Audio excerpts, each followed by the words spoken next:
এই প্রাপ্ত আসন অনুযায়ী যদি আপনি আপার হাউস করেন, এটা তো আপার হাউস হবে না ভাই। কি হবে সেটা? এটা হবে buyer house, PM buyer house. এটা আর আপার হাউস থাকে না।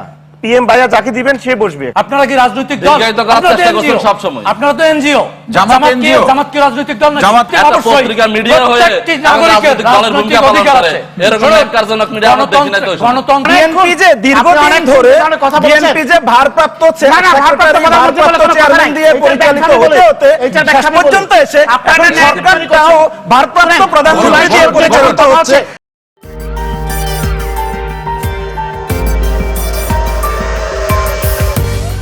আওয়ামী লীগের চেয়ে বড় আওয়ামী লীগের হয়ে যাওয়া। তা আজকে আমি দেখতেছি বিএনপির সাংগঠনিক সম্পাদক মাশরুকুর রহমান ভাই বসে আছেন, কিন্তু পাশে যারা বসে আছেন ওনারা কিন্তু বিএনপির না, কিন্তু অন্য আইডেন্টিটির, কিন্তু ওনারা তার চেয়ে বড় বিএনপি নেতা বা বিএনপির হোল্ড করেন হয়তো। যার কারণে আমরা দেখেছি বিএনপি বা সরকারের কথা বললে কোনো বিশেষ পরিচয় হয়ে যায় না। আমরা কিন্তু গুপ্ত না ভাই, আমরা প্রকাশ্যে সত্যের পক্ষে। আবু সাইদ খান ভাইয়ের আলোচনা দেখে আমার কাছে একটা কিছু মনে হয়েছে, শেখ হাসিনার আমলে যখন শেখ হাসিনা কোন দিক থেকে সফরের থেকে আসতো, তখন সাংবাদিকদের ওখানে নিয়ে যাওয়া হইতো, প্রশ্ন করতো যে আপনি ছাড়া তো আসলে সেই সাংবাদিকদের মধ্যে সাইদ ভাই ছিল না। আমি বলি নাই, কিন্তু এখন ভাই সরকারকে প্রশ্ন করবেন, করবেন, জবাব দিতে নেবেন, সেই জায়গায় ওনার সরকারের সব প্রশংসা, সরকারের সবকিছু ভালো, বিরোধী দলের ভুল। মানে এই যখন সাংবাদিকতার এই জায়গায় চলে গেলে তাহলে আসলে ফেসিবাদ প্রতিষ্ঠার যে লাইন সেটা আসলে ওই দিকে যাবে। আমরা সাংবাদিকদেরকে সাধারণত জানি যে সরকারকে জবাব দিতে আওতায় আনবেন, সরকারের কোনো বিষয় আলোচনার জবাব দেন, ব্যক্তিগতভাবে আক্রমণ ইয়াতে চলে আসতেছেন। আমি মনে করি আসলে এটা হওয়া উচিত না। সরকারের ভালো দিক যেমন আপনি বলবেন, আপনার সরকারকে কোথা আপনি যদি সব প্রশংসাই করেন, তার ভুল ধরে না দেন, তাহলে সেই স্বৈরাচারী হবে, সে তখন ভুল পথে হাঁটবে, এবং সেটা শুধু সরকার নিজে ডুববে না, দেশ জাতি সবাইকে নিয়ে ডুববে, যেটা আওয়ামী লীগ ডুবেছে এবং জাতিকে ডুবাইছে। আমরা মনে করি সেই জায়গাতে অবশ্যই দায়িত্বশীল ভূমিকা পালন করা উচিত। আমার আপনি যে বিষয়টা বললেন সেই বিষয়ে আমি বলবো যে আসলে আপনি দেখেন আমাদের এই 72-এর সংবিধানের কথা বলেন, বা হচ্ছে যে আমার শিশির ভাই একটু আগে সেটা বলছেন, আমাদের সংবিধানের 22 নম্বর অনুচ্ছেদে তো আছে বিচার বিভাগ, স্বতন্ত্র বিচার বিভাগ, পৃথক স্বাধীন বিচার বিভাগ। তো সেটা আজ পর্যন্ত স্বাধীনতা এত বছর পরে আসা এখনো প্রতিষ্ঠিত হলো না, এবং সেটাকে বাস্তবায়ন করার জন্য যে অধ্যাদেশ হলো আলাদা স্বতন্ত্র সচিবালয় প্রতিষ্ঠা করার, সেটার জন্য কার্যক্রম আমরা তো আইনের অঙ্গনের লোক হিসেবে আমরা জানি যে অনেক দূরে গিয়েছে, লোক নিয়োগ থেকে শুরু করে সকল প্রস্তুতি সম্পন্ন। সে জায়গায় এসে এখন আপনি সেই অধ্যাদেশকে আপনি হচ্ছে যে ল্যাপস করে দিচ্ছেন, সেটাকে আপনি বাতিল করে দিচ্ছেন।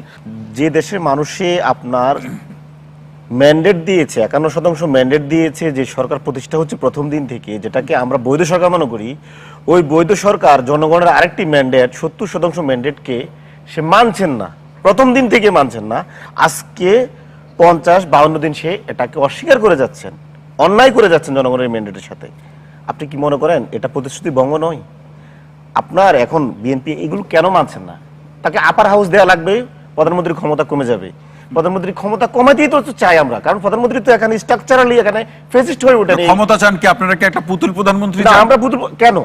আপনি কি চান না দেশে রুল অফ ল হোক? রুল অফ ল তো চান নাকি আপনি চান কোনো রাজা চতুর্দশ লুই আসুক এখানে, মানে দেশটাকে রুল করুক? আবার কি চান আপনি যে চতুর্দশ লুইয়ের অধীনে আপনি বসবাস করবেন?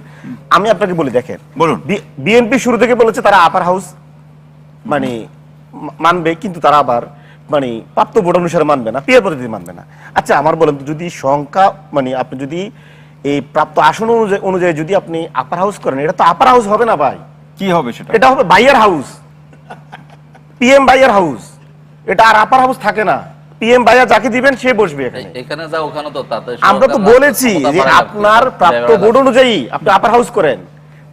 নির্বাচন আগে বলেছি আপার হাউসের জন্য একটা নির্বাচনের আগে একটা প্যানেল ঘোষণা করেন, প্রাপ্ত ভোট অনুযায়ী প্রত্যেক দল তার দল থেকে প্যানেল ঘোষণা দিবে না, তাদের কারণে আমাদের এই না। কিন্তু এখানে দুই পদ্ধতি তো করা যায়, দুই পদ্ধতির যে কোনো একটাতেই করা যায়। যখন ক্ষমতায় ছিল না বিএনপি, না শিশির ভাই, হোটেল ওয়েস্টার্নে বিএনপি সংবাদ সম্মেলন করে বলেছে আপার হাউস করবে।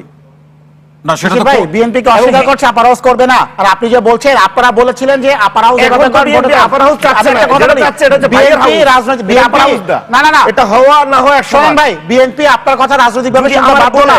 বিএনপি ভোটের আগে জনগণের কাছে স্পষ্টভাবে বলেছে তারা কিভাবে উচ্চ কক্ষ চায় উচ্চকক্ষে ভোটের পদ্ধতি কি হবে, উচ্চকক্ষে কি ক্ষমতা চায়, ঐক্যমত কমিশন আচ্ছা, বিএনপি যদি আপার কথা হাউস বলেছে, আপার হাউস কথা বলেছিল, আপনি সেই আলোচনাগুলো যদি বর্তমান আমার আসন অনুযায়ী হয়, আপনি রিকার করেন, প্রয়োজন আপনি যে 51% প্রয়োজন ম্যান্ডেটের কথা কেন বলেছেন, করবো আমরা? এই 51% ম্যান্ডেট বিএনপি এই কথাগুলো জনগণের সামনে ভোটের আগে স্পষ্ট আমি মোমিন ভাই বলে না, মোমিন ভাই না, সেটা কি বলেছে আচ্ছা, বলেন। উচ্চকক্ষে তারা উচ্চকক্ষ গঠন করতে চায় 31 দফাও বলেছে। কিভাবে গঠন করবে? ঐক্যমত কমিশনে প্রাপ্ত ভোটের অনুপাতে প্রাপ্ত ভোটের অনুপাতে আপনার ওই যে আপনি আসন যে পাবে, ওরা মানে বিরোধী দল বলেছিল ঐক্যমত কমিশনে প্রাপ্ত ভোটের অনুপাতে পিআর পদ্ধতি এরকম বলেছিল।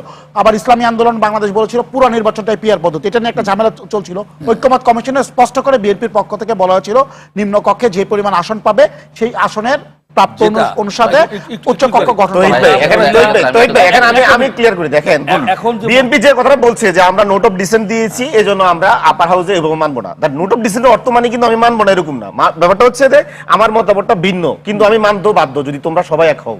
এটা হচ্ছে এই কথাটা আপনাকে কে বলেছে আমি মানতে বাধ্য? আপনাদের নোট অফ ডিসেন্টের সংজ্ঞাটা পড়েন, আমি নিজে বলছি না, এটা একটা ভুল ব্যাখ্যা। দেখেন আপনি যে বলছেন জনগণ মানে না, এটা যেমন অপব্যাখ্যা, এটা নোট অফ ডিসেন্ট দেওয়ার পরেও দেখেন জনগণ না, এটা অপব্যাখ্যা। অমীমাংসিত বিষয় একদম পরিষ্কার বলা ছিল 70% ম্যান্ডেট দিয়ে নিয়েছে, পরে তারপরে আপনি ভোটে যাবে, ভোটে সিদ্ধান্ত নিয়ে নিয়েছে, সেখানে আপনি শুধুমাত্র একটি দলের ইশতেহার শিশির ভাই, জাতীয় সরকার দিতে পারেন না। জাতীয় 70% ম্যান্ডেট নোট অফ ডিসেন্ট দেওয়া মানে কি পরে এটা মানবে? এটা কি note of dissent? Note of dissent মানে আমি মানবো না এরকম না তো। নোট অফ ডিসেন্ট মানে হচ্ছে আমার দ্বিমত। স্বাধীনতা মানে হচ্ছে গঠনমূলক সমালোচনা করা, টু দি পয়েন্ট। এখন স্বাধীনতা বলতে যারা ওটাই বুঝেন তাদের ক্ষেত্রে কি হবে? তাদের তো ওইভাবে ছিঁড়ে ফেলে ফেলবে, জনগণ ছিঁড়ে ফেলে ফেলবে না? বিভিন্ন দিয়ে বিভিন্ন শব্দ তারা ব্যবহার করছে না, সযুক্ত এইসব শব্দ ব্যবহার করা কখনোই স্বাধীনতা না। আপনি দেখুন যে উনি একটু আগে শিব্বির আহমেদ, ডক্টর শিব্বির আহমেদ বললেন ভোলায় এক নারীকে গ্রেপ্তার করা হয়েছিল, পরদিন অবশ্য আইনের শাসন আছে দেখে তার জামিন হয়েছে। তিনি লিখেছেন কি, একটা রাষ্ট্রের প্রধানমন্ত্রী, তারেক রহমান কোনো ব্যক্তি না কিন্তু রাষ্ট্রের প্রধানমন্ত্রী, তার মেয়েকে নিয়ে তিনি সিনেমা দেখতে গেছেন। উনি ফেসবুকে স্ট্যাটাস দিয়েছেন কি মেয়ের জামাইকে নিয়ে সিনেমা দেখতে গিয়েছেন। এটি কি কোনো একজন ভদ্রলোক, কোন ভদ্র নারী এই ধরনের অ্যাপ্রোচ করতে পারে?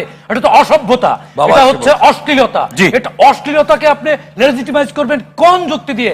অশ্লীলতা চর্চা করা কি আপনার স্বাধীনতা? এটি কি আপনার মত প্রকাশের স্বাধীনতা? মত প্রকাশের স্বাধীনতা অর্থই না জাতীয় সংসদে জাতীয় সঙ্গীত বাজবে আর আপনি হট্টগোল করবেন, বসে থাকবেন। অশ্লীলতা সাইদ ভাইয়ের কাছে বিরোধী দলের সবকিছু হচ্ছে যে আরে ভাই বিরোধী দল তো বিরোধী দল, আপনি তো কোনো কিছু সব বিরোধী দল, বিরোধী দল কি রাজনৈতিক দল? সবকিছু ঠিক আছে, আর বিরোধী দল যা বলে সবই ভুল। বিরোধী দল তো একটা রাজনৈতিক এনজিও, যুক্তি দিয়ে কথা বলতে হবে ভাই, যুক্তি দিয়ে কথা বলতে হবে, যুক্তি দিয়ে কথা বলতে হবে। জাতীয় সঙ্গীতকে আপনারা মানবেন না, জাতীয় সঙ্গীতকে মানবেন না, আবার বলবেন যে এই বাংলাদেশের স্বাধীনতার ঘোষক পাল্টে দিবেন, কখনো কখনো কর্নেল অলিকে ঘোষক বানায় দিবেন, আবার কবে জানি গোলাম আজমকে স্বাধীনতার স্থপতি বানায় দেন আপনারা। তেলের দাম এত বাড়ছে, ওই যে বলছেন এগুলো আমার কথা শুনেন, রাজনীতি হচ্ছে রাজনীতি চর্চা করতে হয়। সরকার দলের কোনো সমালোচনা নাই, ভুল নাই। ডে ওয়ান থেকে সব জায়গায় চলে ডে ওয়ান থেকেই তো আপনারা শস্যের মধ্যে ভূত দেখেন। আসলে তো ভূত হচ্ছে বিরোধী দল। বিরোধী দল হচ্ছে বাংলাদেশের বিরোধী দল সমস্যা, সরকার দল বিরোধী দল। আপনারা কি রাজনৈতিক দল? আপনারা তো এনজিও। জামাত কি রাজনৈতিক দল? জামাতকে এনজিও বলছেন, জামাতকে এনজিও বলছেন, একটা রাজনৈতিক দল, রাজনৈতিক দলের ভূমিকা পালন করতেছে, একটা পত্রিকা মিডিয়া হয়ে রাজনৈতিক দলের ভূমিকা পালন করে। এরকম একজনক মিডিয়া আমরা দেখি না তো। গণতন্ত্রের প্রত্যেকটি নাগরিকের, গণতন্ত্রের প্রত্যেকটি নাগরিকের রাজনীতি করার এখতিয়ার আছে, রাজনীতি করার অধিকার আছে, সেটাও মিডিয়া সাইরে। আলোচনা তো অনেক হিটের জায়গায় চলে গেছে। সাইদ ভাইয়ের কথা শুনতে শুনতে আমার মনে হচ্ছিল সোহরাওয়ার্দী উদ্যানে চলে আসছে। এনিওয়ে, যেটা সাইদ ভাই বলছিলেন যে বিরোধী দল বা আপনারা সরকারের কোনো ভালো দিকগুলো কেন দেখছেন না, ফ্যামিলি কার্ড, কৃষক কার্ড দিচ্ছে, সেগুলো দেখছে না, শুধুই সমালোচনা করছে। তো সরকারের সমালোচনা না আমরা করলাম, প্রশংসাগুলো তো সাইদ ভাই করবেনই। সবাই যদি প্রশংসা করে তাহলে তো সবাই যদি প্রশংসাই করে, সমালোচনা সবাই যদি সবাই যদি প্রশংসা করে, সাইদ ভাই আমি একটু বলি, এই জায়গায় যে কয়জন বসে আছি সাইদ জুলাই ভাই, যদি স্টেক হোল্ডার দাবি করি, সাইদ ভাই, আমার চেয়ে একজনও বড় জুলাই সাইদ স্টেক হোল্ডার ভাই, না। সাইদ আমি ভাই, তো আপনি বেচি না বলবেন, শিশিরের সাইদ ভাই, মতো, আপনি বলবেন। আমি তো মাহফুজুল হকের মতো বেচি না। সাইদ না, ভাই, আমি কি সাইদ বেচছি? ভাই, মাহফুজ ভাই, আপনারাই তো বেচেন, জুলাই আমাকে জুলাই একটু বেচেন। বলতে দেন। জুলাই তো আপনারাই সাইদ বেচেন। ভাই, সাইদ ভাই, অবশ্যই বেচেন, আজকেও বেচেন। ভাই, গণঅভ্যুত্থান প্রথম মিছিলে আপনি আমরা তো শাহবাগে উত্তর দাঁড়াইছি, মাহফুজ আমরা ভাই, ইয়ে করছি, উত্তর আমরা দিলেন আমার আপনারা। জুলাই বিক্রি করা কি দেখলেন? জুলাই তো আমরা বেচেন। মন্ত্রী হয়েছিলাম, MP হয়েছিলাম, জুলাই কি বেচেই তো সাইদ সংসদে ভাই, বিরোধী সাইদ দলে। ভাই, আর আপনাদের হদিস থাকতো। না, আপনার জি, শিবির ভাই, কারণে তো আপনার শিবির সফল ভাই, হয়েছে, আপনি সেটা বলছেন না কেন? ক্ষমতায় আসছেন। আমরা- ভালো একটা সরাতে পারেন আমরা না। সবাইকে অনুরোধ করি যে অন্য যখন কথা বলে আমরা শোনার জন্য। আপনাকে যে চিনি যে কে? সাইদ ভাই, আপনারা ছিলেন, আপনারা সাইদ তো ভাই, সবাই সাইদ ভাই, ছিলেন। এরপরে সাইদ ভাই, যে মাহফুজ ভাই এবং জুলাই সাইদ তো ভাই, আপনি বেচেন। সাইদ ভাই, ভাই, উদ্যত আহ্বান আমার পক্ষ থেকে যে অন্যরা যখন কথা বলে দয়া করে আমরা শুনি। আমরা শিবির ভাই। আমরা একটু জি, একটু জি, শুনি। জি। যাই হোক, আমি যে কথা বলছিলাম যে সাইদ ভাই বলছিল আমরা কেন উন্নয়নের কথাও কিছু প্রশংসা করছি না, কেবলই সমালোচনা করছি।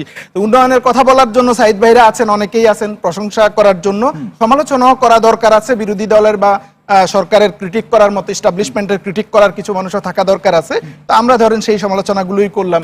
সরকার কৃষক কার্ড দিচ্ছে, ফ্যামিলি কার্ড দিচ্ছে, সরকারকে ধন্যবাদ জানাই। যদিও আমার সমালোচনা আছে যে সরকার ফ্যামিলি কার্ডের যে ফান্ডিং করেছে, সেই ফান্ডিংটা করেছিল জাতীয় পে স্কেল বাস্তবায়ন বাজেট থেকে, যেটা সরকার আসলে সংসদকে পাশ কাটিয়ে করেছে। এনিওয়ে, প্রধানমন্ত্রী কৃষক কার্ড দিতে গিয়েছেন এবং সেখানে একজন কন্টেন্ট ক্রিয়েটরকে কৃষক সাজিয়ে কৃষক কার্ড দিয়েছেন এবং বক্তৃতা দিয়েছেন তিনি। পরবর্তীতে দেখা গেল তিনি কোটটাই পরে বিদেশ সফরও করতেছেন। সেই ছবি দেখে সেই ছবি দেখে সেই ছবি দেখে সেই ছবি দেখে তিনি আজকে বক্তৃতা দিয়েছেন কৃষক হইছি বলে কি কোটটাইও পড়তে পারবো না। কিন্তু সেই ব্যক্তি কৃষক না, বা কৃষক বলতে আমরা কৃষক কার্ড যারা ডিজার্ভ করে সেরকম লোক না। তার মানে মিসম্যানেজমেন্ট হচ্ছে এখানে। আমি যেটা বলতে চাই যে ধরেন তারেক রহমান সাহেব ওখানে গিয়ে মাওলানা ভাসানী সম্পর্কে একটা ভুল তথ্য দিলেন। এর আগেও ইলেকশনের আগে উনি এরকম প্রচুর ভুলভাল তথ্য দিয়েছিলেন বাংলাদেশের বিভিন্ন জায়গায় গিয়ে, যে কুমিল্লা ইপিজেড করবেন বা চট্টগ্রামে বাণিজ্যিক রাজধানী করবেন, এরকম নানান হয়েছে। এই ভুলগুলো যে উনি নানান এলাকায় গিয়ে নির্বাচনের আগে নানান প্রতিশ্রুতি দিয়েছেন যেগুলো অলরেডি সেখানে এক্সিস্ট করে অথবা সেগুলো সেখানে এক্সিস্টই করে না, এ ধরনের কথা। এটা বোঝা যায় যে বাংলাদেশের প্রধানমন্ত্রী হওয়ার জন্য ওনার যে প্রস্তুতি দরকার ছিল সেটা হয় না, এবং সেটার রিফ্লেকশন আমরা দেখতে পাচ্ছি সংসদে উনি কোনো অপিনিয়ন দেন না। ওনার যখন কথা বলবার সময় হয়, ওনার উপস্থিতিতে আরেকজন মন্ত্রী ওনার পক্ষ থেকে কথা বলেন, যেটা খুবই স্ট্রেঞ্জ। যেই জিনিসটা গত 16 বছর ধরে সেক্রেটারি জেনারেল ভারপ্রাপ্ত চেয়ারম্যান এবং বিএনপি যে দীর্ঘদিন ধরে বিএনপি যে ভারপ্রাপ্ত চেয়ারম্যান দিয়ে পরিচালিত হতে হতে শেষ পর্যন্ত এসে সরকারটাও ভারপ্রাপ্ত প্রধানমন্ত্রী দিয়ে পরিচালিত হচ্ছে। আমি পার্লামেন্টে যখন জুলাই এই যে পাচ্ছি আমরা, এটার কারণ হচ্ছে এটার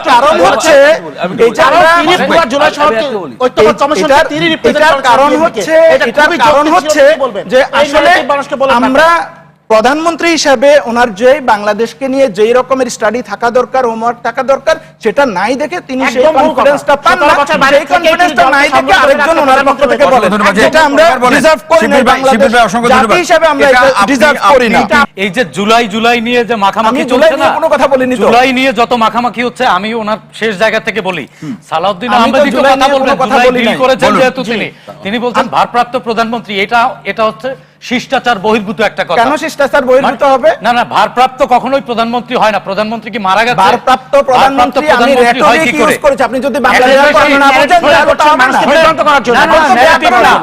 91 তে বিএনপি ক্ষমতা হারাইছে মিলিটারি শাসকের হাতে, 90 তে জনগণ বিএনপিকে পুনরুদ্ধার করেছে, 96 তে এসে তত্ত্বাবধায়কের মতো স্যাটেল ইস্যু ধ্বংস করেছে।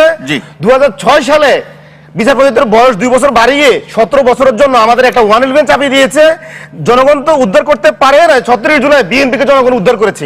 এবার যদি এই বিএনপি আবার ভূতের মতো পিছনের দিকে যায়, জনগণ আর এই বিএনপিকে উদ্ধার করবে না। বিএনপি যদি নোট অফ ডিসেন্ট এবং তার দলীয় ইশতেহারের এই সমস্ত দূরতমি কথা বলে যদি জনগণের 70% গণভোটের ম্যান্ডেটকে, গণরায়কে অস্বীকার করে এবং 51% বড়াই করে, আমার মনে হয় এই 70% জনগণ বিএনপির বিরুদ্ধে খুব দ্রুত রাস্তায় নামবে। এবং এই বিএনপি ওই রাস্তায় যদি জনগণ সত্যিকারে নেমে যায়, বিএনপি কিন্তু তার পরিণতিটা খুবই ভয়াবহ। আমিন ভাই, আমি যখন আপনাকে ফ্লোর দিব, আপনি আবার এই কথার উত্তর ঠিক দিবেন। আছে, ঠিক আছে। এই অনুষ্ঠান কিভাবে চলবে